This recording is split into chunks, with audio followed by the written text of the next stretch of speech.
Welcome, ladies, to today's interview. Welcome, Pooja, also. This is a recording, just so you know. I want to be totally open with that. We had some difficulties with the webinar, so in case you were trying to sign in and didn't manage, we had some problems with the server, so now we're using a different technology, different software, and we are going to send this recording out ASAP. So welcome the beautiful Pooja. Hi. Thank you so much for coming and for sticking with me through this technical debacle. Thanks for having me, Devi. These things happen all the time. So. Yeah. Yes, I'm learning to be more relaxed with them, which is great. So just to let you girls and ladies and women know, Pooja is an amazing leadership coach, mentor, and especially she's specialized on helping high achievers that are women, so really entrepreneurial women that want to make the best of their soul business and their lifestyle. And she's also been coaching me. She's an award-winning coach even, and I really, really appreciate her help also in my life and my business life. So it's a little bit interwoven. So this whole time management thing was one of the main points that she helped me get a handle on. And then I had the amazing idea to help you ladies with that as well through offering you to meet Pooja, because she has such good input on how to make time for the things that are important to us. And since you're on my email list in my tribe, I know that love is important to you. And so our topic today is how to make time for love when you're super busy. Great. So, Pooja, I know you're a business coach. What is so important for you about time management? Where does that come in? Why is that such a big focus for you? Yeah, that's a great question, Devi. I feel there's nothing of quality in life if the way we're approaching our time and the way we're managing our time is not intentional, or if it's not mindfully done. In some ways, there is no such thing as time management. It's actually how you manage your life. It's life management. And so whether it is, someone looking to grow their business or someone looking for love, the fact that how we show up from any moment for any task, whether that is checking out someone's profile on a dating app or approaching a project at work, there is something about how we show up for that. And if we show up overwhelmed and frazzled and little all over the place, then immediately the production of that thing suffers. So the project could suffer, or in case of dating, how we show up for a date suffers too, or how we approach a potential date suffers too.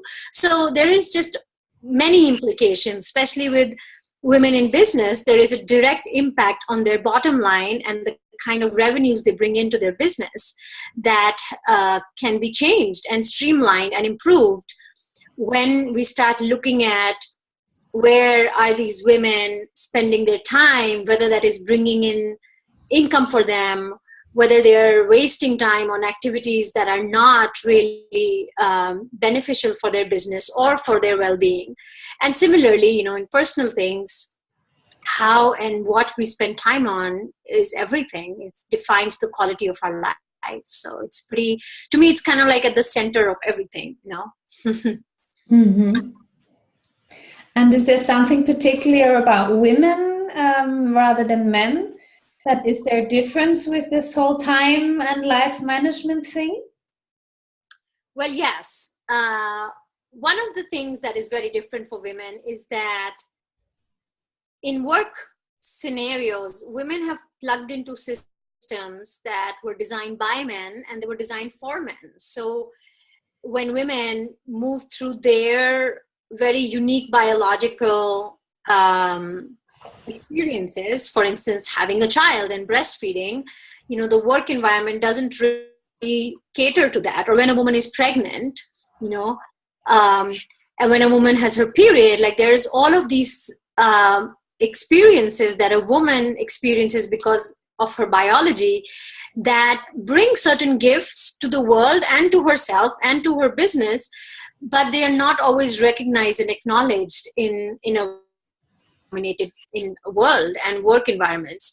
And so yeah, it is different for women, and I think it's time for us to acknowledge and sink in more deeply with our our natural rhythms, more than trying to go with standard rhythms, which are, like I said, they're based on testosterone, systems designed by men. Testosterone just basically, like, throughout the month is like this, and for women, we go through, it's like waves. And there is something very beautiful about that, in what each wave gives us the opportunity to create or do with our work. And nobody has any idea. Women themselves don't have an idea as to how powerful their body's intelligence is when it comes to productivity. Mm-hmm. So long answer to your short question. No, that's totally fine, because we have plenty of time, so you can go as deep as you like. Yes, and I can definitely feel with that, where I have such different phases also in my life. Yeah.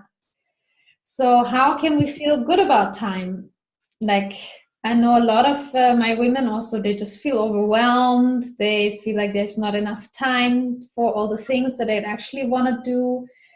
Or even that, I had that, for example, some months ago, that I was like, which man is going to want a busy woman like me, who's always busy and working? And yeah. Well, a man should want you just how you are. Oh, yeah. I think that's the first thing to own is you are a powerful businesswoman. You are scaling your business, and where you are right now is a time where you're busy. That's just how it is. And a man needs to understand and respect and honor that about you, that this is not a permanent thing, but it is where you are. And so there's that piece of compatibility, of course. But I think in general, there are some simple, practical things, as well as some energetic inner things that we can do to create more time. Mm-hmm. I love the process. One thing that helps my clients and me personally really get a lot of work done very quickly and start saving on time, actually, is this process of batching, mm-hmm. where you do things that are similar in their quality, you do them together. So, because now more and more research is telling us that the moment you switch your attention from something you're doing and you try and come back. So let's just say you're working on a blog article, okay? And you switch your attention to checking your text message or like a Facebook update or something like that. Even if it's for 5 seconds, you checked and then you say, oh, I'll respond later.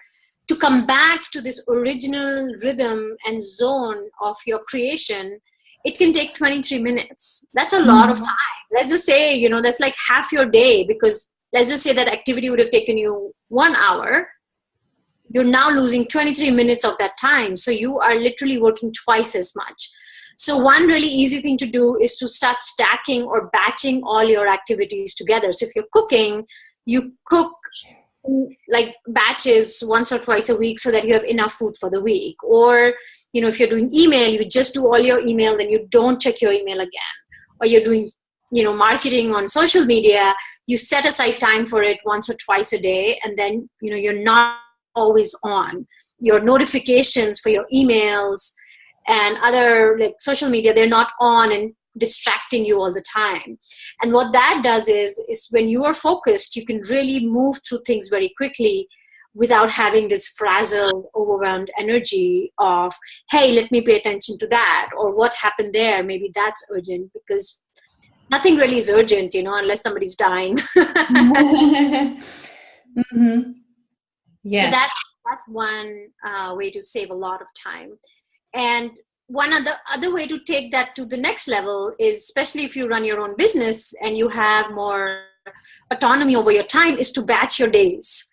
So you're not, so let's just say for you, like you're as a coach, you're not seeing clients every single day of the week. You have 2 or 3 days set aside where you see clients one after the other, and then you have another day to manage your finances or your admin type stuff, and another day to work on your marketing and things like that. So you're basically segregating your days based on activities so that your mind and your brain can just focus on that one thing for the day.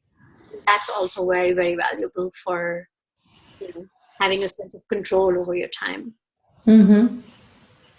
And so you would recommend having one date after the other? Batching your dates.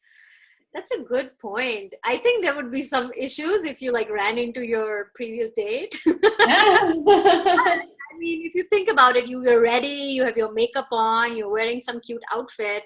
I think it makes sense to batch your dates. Yes. If you can do it smartly. Yes. Or at least while you're checking out your app, it helps to batch that activity as well of I'm not going to check every 10 minutes or 1 hour. I'll do this once or twice a day, and then shortlist and then contact. I'll just do that piece in one, or two times a day or something like that. Yes, I totally agree also. Mm-hmm. Great, yeah. Thank you. You're welcome. And, that's I want to hear from your audience. Feedback on that one. How did it go? Yes, unfortunately they're not live here right now and also not able to ask questions. So if you guys have any questions, you could also maybe send them in later, and you'll also get an opportunity to actually meet personally with Puja in just a moment. So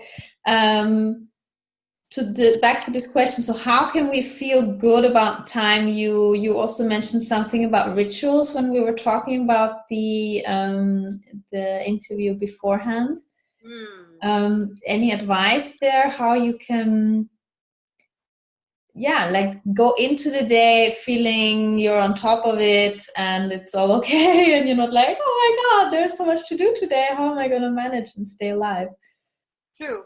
And I think especially with your work and your audience, Devi, when it comes to attracting love, so much of it has to do with how we feel about ourselves and whether we are in our power and in our radius and sort of immersed in our goddess energy. Okay. And that we can lose that very quickly if we are overwhelmed with too many things to do, or if we feel like we are failing, if we feel like we just don't get enough done, that sense of inner judgment can also start to show on our face, and it can start to impact our self-confidence. And with mating, people can smell that. They can smell that. So I spend a lot of time with my clients working on rituals so that they are not giving from an empty cup, so that their cup is full before they let it pour out, whether it's into their work or it's into their relationships or it's into their seeking out of a mate. And I use this Indian saying that basically says that each person is like a house with 4 rooms: the physical, the emotional, the mental, and the spiritual. Mm-hmm. And if you step into each room every day, even if it's just to air it, you're not spending too much time, but even if it's just to air it, you're not a full being. Mm-hmm. Yeah, so I create this quadrant for my clients, and then we make sure that there is something that they're doing for each of these departments, even if it's for 5 minutes. Let's just say you don't have a lot of time for physical activity, but if you can do 5 minutes of yoga, that's good enough. Or you're rushing through the door in the mornings, but if you can make yourself a smoothie, that's doesn't take too much time, but it really nourishes your body. So that's kind of the body part. But for spiritual side, you could meditate for a little bit. Or for the heart, I love to give gratitude in the morning and write in my journal. It doesn't take too much time, but then what it does is that all aspects of me feel very fortified and very solid.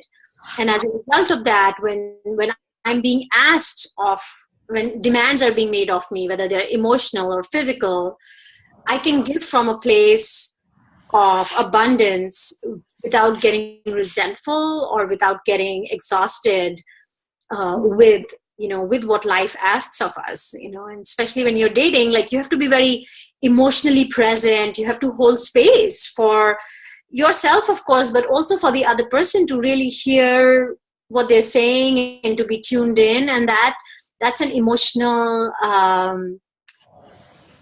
exercise in a way, and to be present for that requires that we have done that for ourselves first. And so to be able to give that in the morning or in the afternoon or before you sleep, anytime, Yes. make a big difference. Yes, that's beautiful, because I feel then you're also in a much different space, because a lot of the women are actually afraid that they are going to lose their autonomy, or that they're going to be sucked dry or something by the man. So if you're in the space of abundance and taking care of yourself and your 4 rooms regularly, then that doesn't happen, and you don't attract that kind of man into your life also. Yeah, that's absolutely and you'll notice much quicker, like, no, not with me, my 4 rooms. I'm happy to give, but not to be used for what I have. Yeah, great. Beautiful. It's beautiful how you drew that into, like, that's a powerful observation of in a dating scenario, what it can do to a woman, how much more powerful she can feel, sort of navigating her own energy. Yes. While she's interacting with a potential partner. Mm-hmm. Yeah. Mm-hmm. Great. Thank you so much. Wonderful. So one more question I had is, are different women different with time? Like, are there certain types or things that you have observed? Yeah, it's a good question. Absolutely. Like, I have a system of productivity, and a lot of women that are drawn to me they resonate with that. But I feel like it's like the way we manage time is sort of like our thumbprint. It's everybody's unique. That's why I had the productivity archetypes. If you remember, we did that, understanding what your energy map is. But also recently, Devi, I interviewed around 11 women, very successful women entrepreneurs, doing 6 figures and above.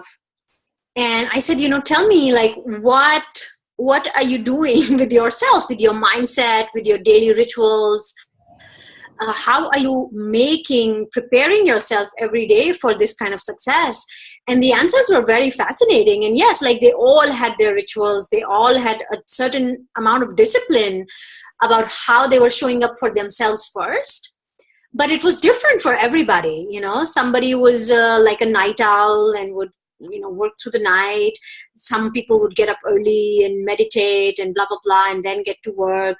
Or some were single women, some were mothers with children. And so it was like a very beautiful mix and like a tapestry of different recommendations and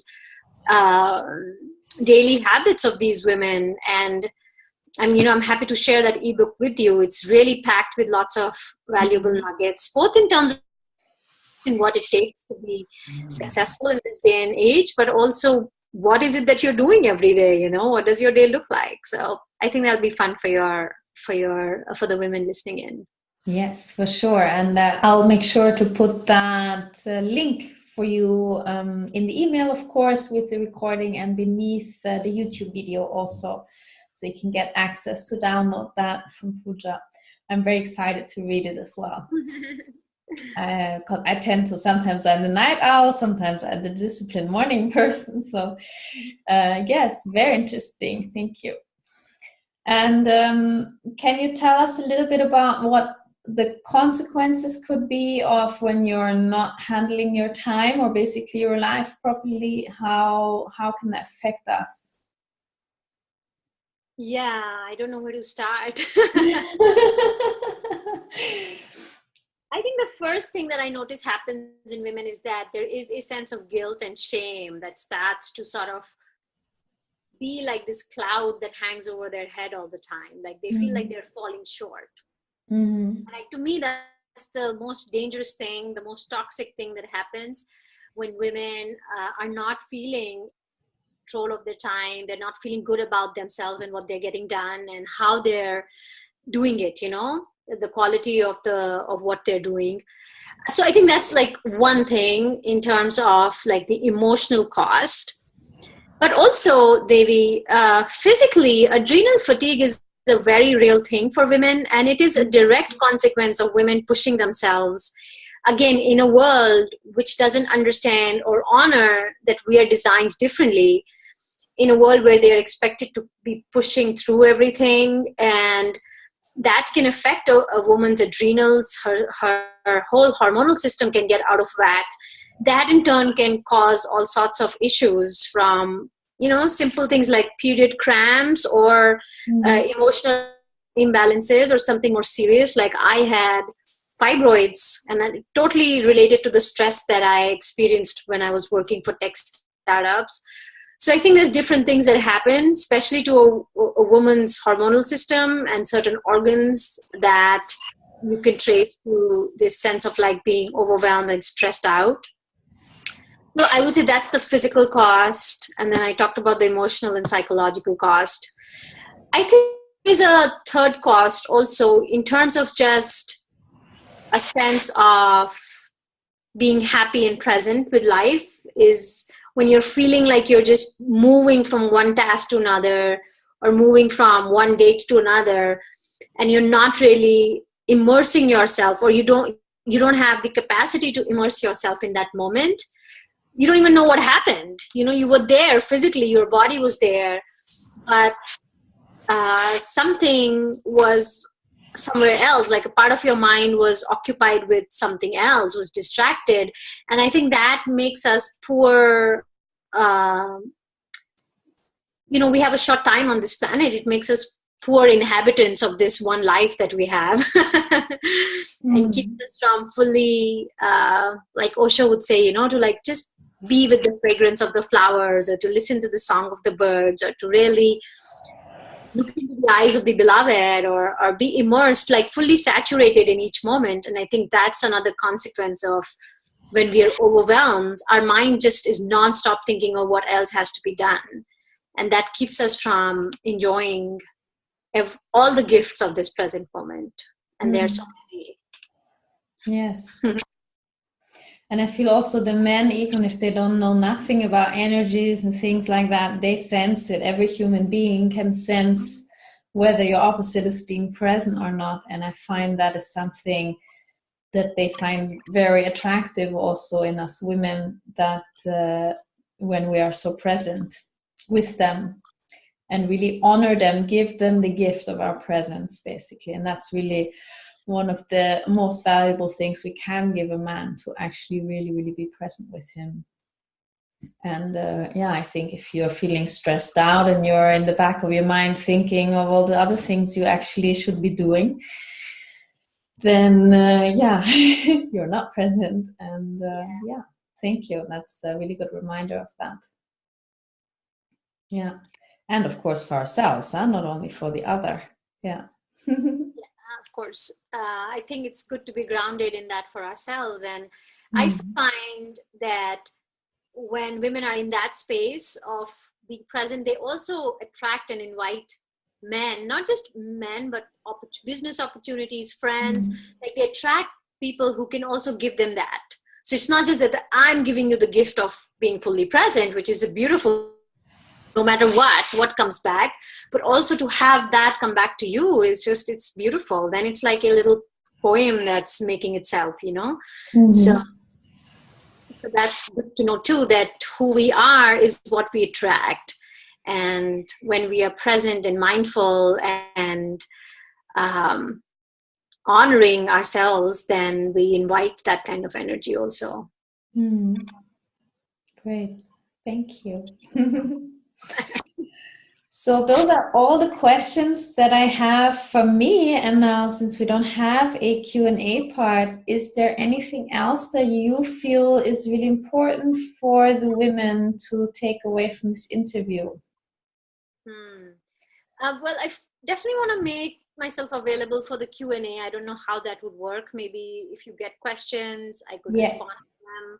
or if you, I know you have a Facebook group, so maybe we could do like a Q&A there. Because I am curious to know what some of the struggles, day-to-day struggles are that your audience is having, and what we can do about that. Yes. So yeah, that I want to make sure that I was available for that. Mm-hmm. And in terms of last words,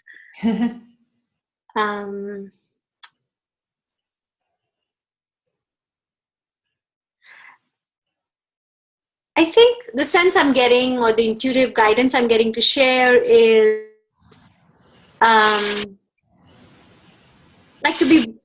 not to be, like when we're looking for love, we can sort of like treat it like all these options, and then let's just move through them quickly. And I think something about, when we start to honor ourselves and our time, and to move through everything very slowly and very intentionally, I think that changes everything also to do. So I guess my recommendation would be to slow everything down. If you're eating, like to really eat slowly and to enjoy that. Or if you're looking through a profile on a dating app, like to really just be in it, and then see what happens after a week of slowing down and being more intentional with every single thing that you're doing. It could completely change how you feel about yourself. And as a result of that, it's like you become this magnet. And even if you don't, it's okay, because you're feeling so good in your own skin. So Yes. like whether you're giving yourself a shower or a massage or anything, like to really be slow with everything, and doing everything with a lot of love and care and awareness, and juicy. Yes, great. Thank you. So Pooja has also given the opportunity for 5 of you ladies to actually get in touch with her. If any of you feel like, oh my God, this really spoke to me, I really want to get my life, my time, or also my business handled. If you're struggling there and you would feel that some support would just be giving you a nice base, or some nice inputs and transformative mindsets, she's really good with that as well, where you're like, aha. And then you can start doing things totally differently. So that's really, really highly recommended from my side. And I'll put the link to Pooja's calendar also beneath the video and in the email that I'll send you. Yeah. So thank you so much, Pooja, for being here. It was such a big honor. Thank you. Thank you, Devi. It's fun to be here. Thank you for having me. And we'll see how we can do the Q&A part if any questions arise from my side. Yeah. Yes. Okay. Great. So everybody, goodbye. Have a beautiful evening.